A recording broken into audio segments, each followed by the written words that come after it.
What's going on, guys, and welcome to Free Pilot Training. If you're wanting to get your private pilot's license, you've probably seen things like Microsoft Flight Simulator out there, and you've probably been wondering, is it worth it to purchase a setup like this in order to get your private pilot's license? Today, as a CFI, I'm going to take a look at this system and see if it's worth you guys' time. All right, full power here. I think your parking brake's still set. Hit the orange button on the controller. There you go. We're rolling. There's people. Okay, I think I had the parking brake set, so that's probably why we had an issue there. Got plenty of runway in front of us. All right, there's rotate. We'll just gently bring the yoke up. Why am I not? Now we have to redo it. Dude, it's been something weird. Oh, we must have pushed something. Now you get to understand that. We crashed. All right, guys, so I got my friend Kyle here. From Average Joe Sims. Me and Kyle actually work together. We both fly Hercs over in Little Rock. And he's got this Microsoft Flight Simulator set up. And can you tell me just a little bit about this system real quick? You know, just kind of basically what you have, what it would take to get into something like this, and maybe like a cost. Yeah, man. So, hey guys, my name's Kyle. Yeah, Josh, absolutely. So, with the setup here with Microsoft Flight Simulator, some of you guys maybe are interested or familiar with it. The program's not too expensive. You can actually get into Microsoft Flight Simulator for as little as $5 a month through like Xbox Game Pass, or you can buy it outright if you want to do mods. But overall for this system, all the peripherals you see here, the CPU to run it, a larger 4K screen if you want like a little more of an immersive environment, and then even the rudder pedals and stuff. If you're really patient and you do this and you buy some of these things secondhand, you can do this for under $1,000. And then if you want to mix and match and go retail and you want to make sure you get like top end things, get things brand new, maybe for a warranty or something else when you first start out in this, whether it's going to be a hobby or training purposes, you can probably still do it for under $1,500. That's pretty reasonable. And if you're thinking about it in terms of time, you know, an airplane is roughly on average $150 an hour to rent, and then you also have your instructor fees. And so, you know, it really wouldn't take much time for this to pay off if it actually works. And I'm going to get in here in just a second, and I'm going to fly around and see how natural the movements are in comparison to, like, we're going to be flying a Cessna 172 today, and I'm going to kind of compare what I feel in the simulator to, you know, how the airplane actually flies, and I'm going to make an assessment on, you know, whether or not this is actually going to be worth it. What about this system right here, this throttle setup here? I know that this one's a little bit more complicated. Is there a system that's would more mimic like a training aircraft that might be a little bit cheaper? Yeah, absolutely. It's like a golden age time right now, Josh, for simulating at home. There is a ton of manufacturers that are actually getting into this space and putting out quality, what you would call it a throttle quadrant, really. Same thing to match what you'd expect to see in an aircraft, or a complex aircraft. Even there, I was able to shut the mixture down, accidentally kill our engine.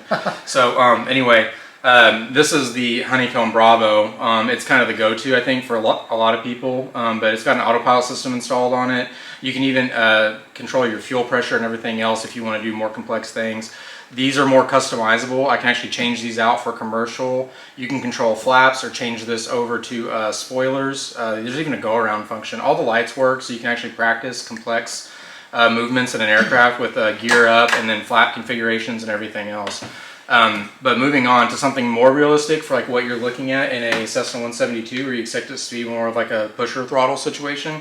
I know Turtle Beach makes one, and so does SciTech and a few others, and they're out there. They're readily available, and they're pretty high quality as well. So. Okay, cool. All right, so Kyle's got me all set up here. Obviously, there's quite a bit of work that goes into just getting this thing set up. And obviously it gets faster every time, just like flying an airplane. But let's take a quick look around the cockpit real quick, just to see, so you can see like how realistic this thing is. We've got our fuel selector valve down there. Our mixture is already set for us. Throttle set. We've got landing and taxi lights here. Let's see this thing.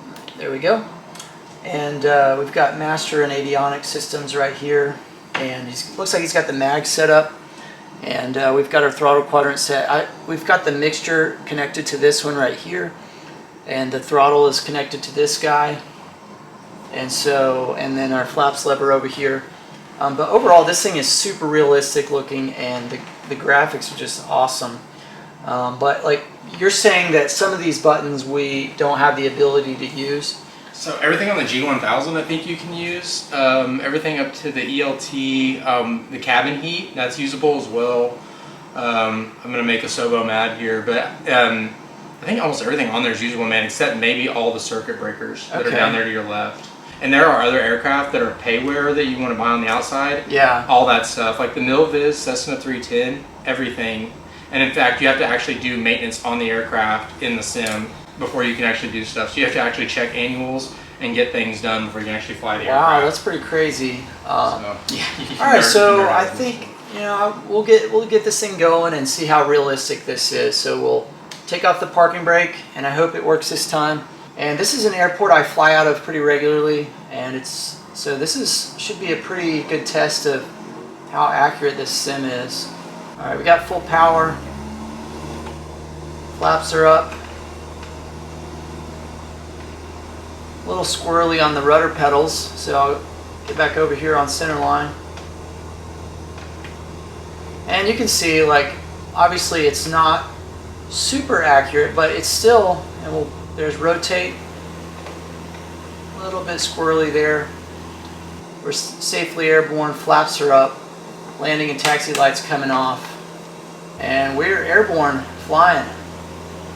All right, we'll stay low here, and I know that, we're underneath the Class Charlie shelf here, so we'll kind of fly out of the Class Charlie, and we'll kind of fly over here, and then we'll do a landing. And right now, this thing is a little bit squirrely. I think it's the trim that might be a little bit off, but overall, the controls on this thing are very realistic. I'm not really very coordinated here. I'm kind of riding the struggle bus a little bit here. Obviously should be climbing at maybe a little bit slower airspeed, but I'm still getting used to this thing. I haven't really used these simulators too much. I'm kind of headed towards that restricted airspace. Obviously this isn't real, but I haven't flown a G1000 in a really long time either, so I don't know a lot of the switches and stuff in here, but this is another great opportunity to learn those systems, I think, if you use something like this. And Camp Robinson's right over here off my right wing. Can't really see it. You can kind of look around with some of these, and if you have a VR stuff, and Kyle has a VR setup, but I didn't really feel like looking like a goofball, while you guys are watching me here. Once we get out of the airspace, we'll try some maneuvers here, see how realistic this thing feels. But I've flown a couple other sims in the past, and to be honest, this seems very realistic in comparison to some of the other ones I've flown, and the graphics are just unbelievable. I'm really surprised at how realistic this is. Alright, so we're getting out here in the airspace. Will this thing actually stall and stuff as well? We might try a stall too. Alright, so we're still under the Class Charlie shelf. I know this is just a simulator, but old habits die hard.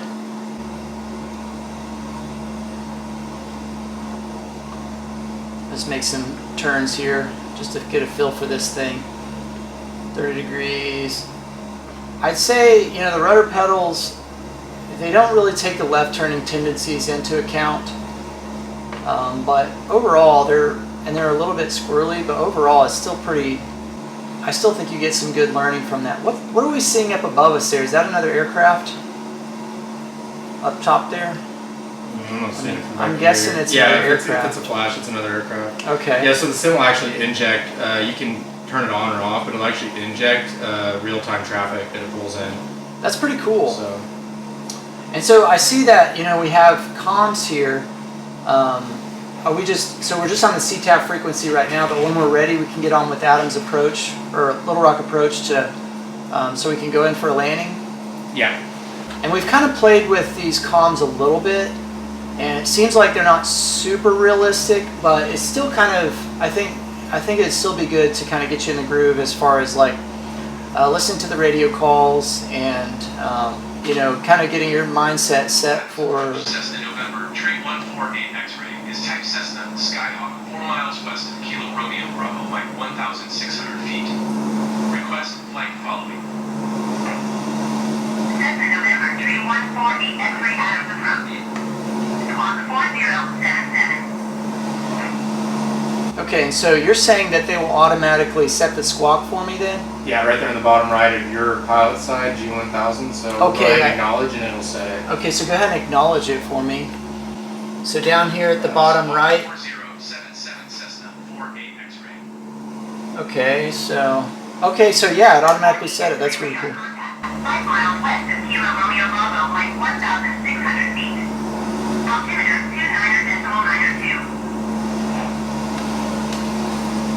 Acknowledge. Okay, yeah, I'll acknowledge that. Cessna 48 X-ray. Okay, so if Should this have read back wasn't, the altimeter. if the altimeter wasn't 2992, would it set that for me as well? Yes, it will. That's pretty cool. All right, so I'm outside the airspace here.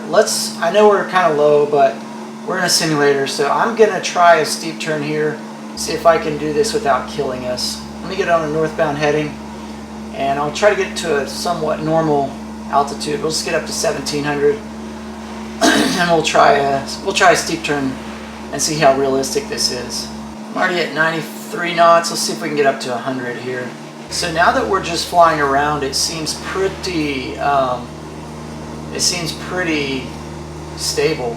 In the beginnings, like in the takeoff portion, it seemed kind of a little bit squirrely, but now it's starting to seem pretty natural. Okay, so there's 1700, there's 100 knots. I might be speeding up a little bit, but we'll go ahead and try this steep turn here. All right, clear left. I should have looked out there. All right, we'll hit the 45 degrees angle of bank. I'm slightly descending here. I'm going to pull back a little bit, keep us from descending anymore. A little bit too much there. But this is pretty crazy. I mean, obviously I'm not super good at this, but the mechanics are all basically the same. Can you do a perfect steep turn? For me? Yeah. We could try it. We can see. I'm a little more accustomed to the controls, and I'm also cued in. Instead of me getting focused on the G1000, I think it helps if I find a good place to pick a screw on the cowling right there. Okay. And then lock it on the horizon, and then just pull it through the horizon, kind of like you would do for like eyes outside practice, telling someone to pick a reference on the plane and drag it through the horizon. Okay, That so might help a little bit instead of focusing on that 1000. I mean, So if you can find one that you want to use, I lost then another see. 20 feet there, but I think I That's a pretty actually good steep turn. passed the steep turn qualifications. I think I was I think you're good. within 100 feet. So, yeah, I mean, overall, I found it to be pretty realistic. Now, I know we're not starting this maneuver above 1500 AGL, but let's try a stall real quick. Let's see how realistic this would be with a stall. And I know my recovery is not going to be the greatest because I'm not really used to where these controls are. This could be pretty exciting in But- sim. Is it? We'll see. Sometimes Okay. when you stall a wing, she goes ahead and takes So, you in. So we'll see what I happens. might kill it. Seatbelts on, fuel selector valve should still be on both, but we'll look down there anyways. Make your best power throttle set. We'll go ahead and get us in the wide arc here. And once we're in the wide arc, we'll lower all the flaps. Alright, flaps coming down. I think all the flaps are in. Okay. Now we'll pitch down, idle power. Pitch down for 60 knots. There it was. And then I'll just bring that cowling on the horizon here. We'll see if I kill us. We're going to get stall warning in a stall warning horn. There it is. I'm just going to wait till it breaks.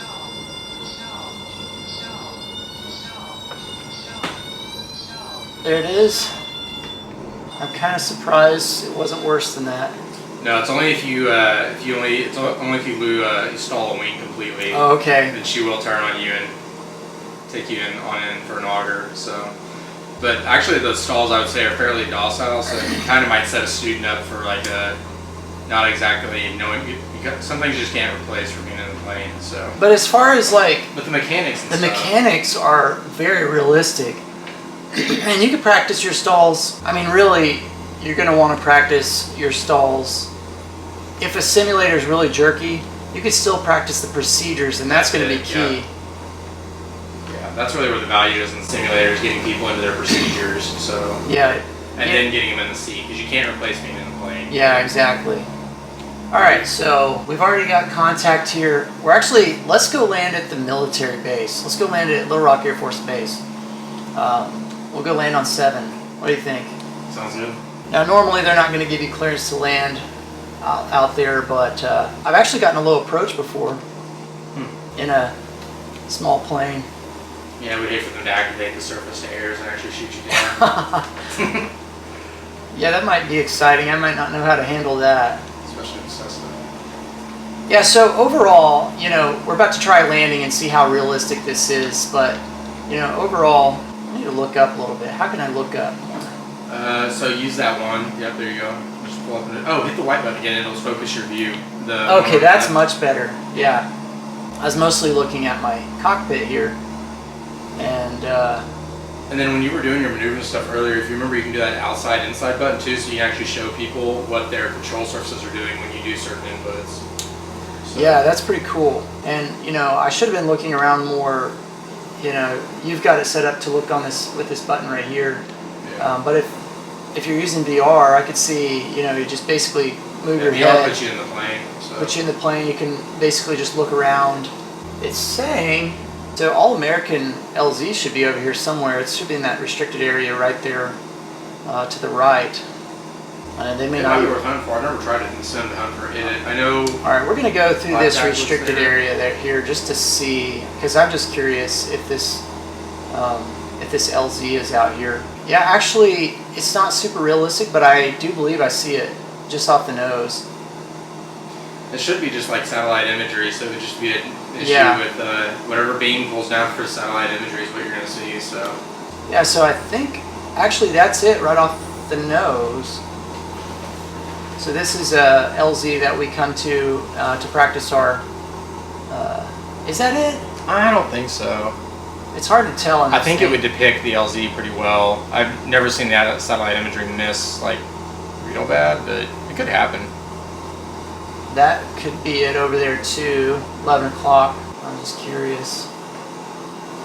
I know we're flying low and probably shouldn't be flying this low, but we're in the sim, so. But overall, you know, I'm genuinely impressed at how realistic this feels. And, you know, Kyle was saying that, you know, a lot of this, it takes some time to get your controls properly set up in order to get a realistic feel, because once you get in the plane, you know, it's going to be different. But I think that was it behind us. I just don't think it was modeled quite the same. But that's still We cool. can do a follow and go take a look at it later. So. Yeah. Okay, so we're about to enter the class Delta. I don't know if they're gonna like push us off to them or what. But Probably not. I don't think that one would be modeled. we'd but- really want to get 2A before we entered the airspace. But I mean, you're not gonna get clearance to land at most military bases anyways. But okay, I think I see the tower over there, like 11:30, 12. Does that look right to you? Yeah, that might be it. Yeah, it looks like a field. Yeah, yeah, and you look at the GPS references, cut Yeah. them, LRF, that's it, yeah. You may want to pull your power back just a little, because I think I have it set for, Oh, there okay. you go, yeah, it'll actually show your engine. Oh, really? You can see if you can make your glide from here. That's pretty crazy. That would be. Low as you are, I don't know, but I mean, this overall, this is invaluable, I think. And you know, I've had students come to me that just had a little bit of sim time, and I was just blown away.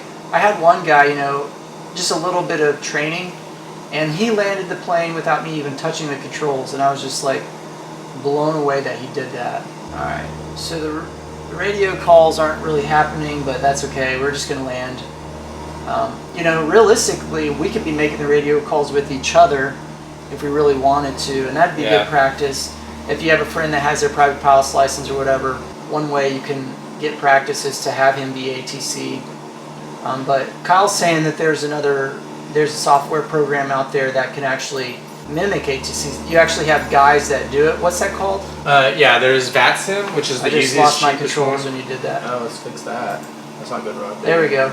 So we can actually tune the rock tower. Let's do that real quick, and I'll talk a little bit, and I'll put you back in your controls. Okay. Request the full stop, see what they tell us. You want to do a full stop? Little Rock Yeah, Tower, full Cessna stop. November, train 148, X-ray 4 miles west of All right, we're in the wide arc. feet to land. First notch of flaps. Cessna November tree 148. 75 knots. Gave you the straight in. Altimeter 29er, decimal 9er, to wind calm, fly straight in runway 07. Okay. 70 knots, trending slow. I'm starting to slow us down on purpose. We're on a straight in here. Seatbelts on, fuel selector valves on both still. Make sure best power. See, it's a little bit, it would be nice just to look down there. But, you know, if I was more used to the controls, but that's okay. We'll see if I can land this thing. Yeah, and you can actually do that in like 1 minute when you figure out what views you want and just select something to them. So, all right, so you're clear to land. This is looking like a pretty good glide slope. The base has pappies, not vassies, so this is highly incorrect. I just think that's funny, but all right. So I'm starting to slow us down here. I'm a little fast. We'll see how good this landing is. To me, a landing is going to be what really tells you if you know, something's realistic. Getting a little slow, or I'm getting right at my airspeed there. I should be pitching down. A little power. All right, that's caught back up on that. All right, my threshold is the aim point. I'm a little drug in. 64, I'm a little fast. All right, idle power.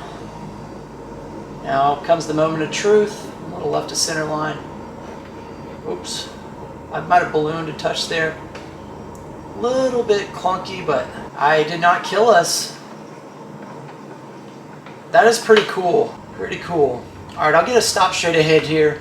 Cessna 48 X-ray exit runway unable. Okay, I'm gonna disregard that. All right, guys, so we're on the ground here, and I didn't kill us somehow. But overall, this thing is pretty awesome. And, you know, with some exceptions, obviously the radios are kind of weird. You know, these radios, they're not super realistic, and, you know, you're going to get some non-standard terminology. You're saying that there's some other options out there as far as radios are concerned? Yeah, so you can get on, one is VATSIM, and it's just other flight simmers and other people, and you can get different levels of training.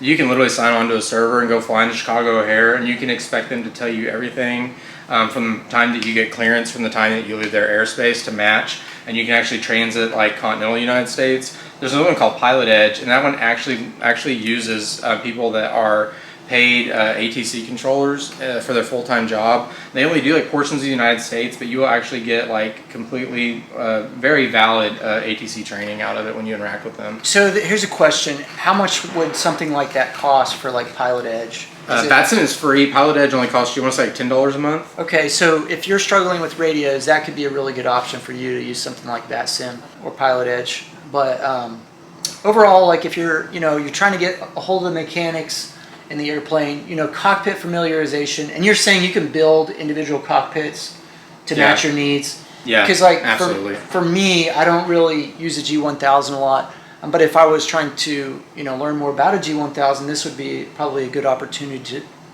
to do that. But cockpit familiarization, that is really good. Yeah. You know, if you use the VR goggles, like you were saying. Yeah, even the Quest 2 is what I've got. It works really well for just being able to look around without the clunkiness of like, you know, setting your views and everything. Yeah. It just makes it feel a lot more organic. So.